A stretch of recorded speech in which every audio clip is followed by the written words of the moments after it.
দেখতেই পাচ্ছ যে আমাদের ঘরে জামাই ষষ্ঠী, তো এ হলো আমাদের ঘরের ছোট জামাই। তো বড় জামাইবাবু আসতে পারেননি, তো ওনার কাজ ছিল। তো বেশিরভাগই, সত্যি কথা বলতে বেশিরভাগই আমাদের জামাইরা আসতে পারে না, যেহেতু ওরা ব্যস্ত থাকে আর আসতে পারে না। তো এবছর এসেছিলেন, ওই জন্য হলো। তো মা এই যে দেখো সকালবেলা টিফিন তৈরি করেছিলাম, তো মা ওইটা দিয়ে ছোট জামাইকে ওই যে মানে ফোঁটাটা দিচ্ছেন। তো দুপুরবেলা ওই দিন হয়েছিল বিরিয়ানি। তো তারপরে আর সকালবেলা লুচি ঘুগনি আর মিষ্টি ফল টল এইসব দিয়ে তো ফোঁটা দিয়েছিলেন। তো তারপরে মার ফোঁটা দেওয়া দেখে কুচুমাও কান্নাকাটি আরম্ভ করলো, ফোঁটা দিবে ফোঁটা দিবে বলে কান্নাকাটি আরম্ভ করলো।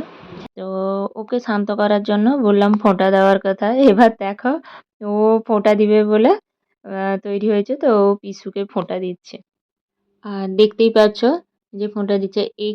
এই যে দেখছো আমাদের ঘরের ছোট নন্দাই, এই কিন্তু আমাদের বাবার ঘরের কাছে, আমার বাবার ঘরের কাছে আমি সত্যি কথা বলতে যে কাকু ডাকি। কিন্তু কেন কাকু ডাকি তোমাদের এর পরের একটা কোনো ভিডিওতে বলবো, যেহেতু এটা তেমন একটা কোনো বড় ভিডিও নেই, তার জন্য বলা যাচ্ছে না। আর প্রথমেই কুচুমা একটু দই খাইয়ে তারপরে বলে যে কিনা আমি খাবো দই। আর এদিকে চোরদি আমাদের সবার টিফিনগুলোও একসাথে সাজিয়ে নিয়ে চলে এসেছিলেন, আমরাও সবাই বসে খাবো। আর ওর পিসুকে ফোঁটা দিতে, ওর পিসু এই যে দেখো ওকে পয়সা দিয়েছিল, তো কুচুমা কিছুতেই নেবে না বলছিল, কেননা ওকে বলে দিয়েছিলাম যে পয়সা আরও নিতে না।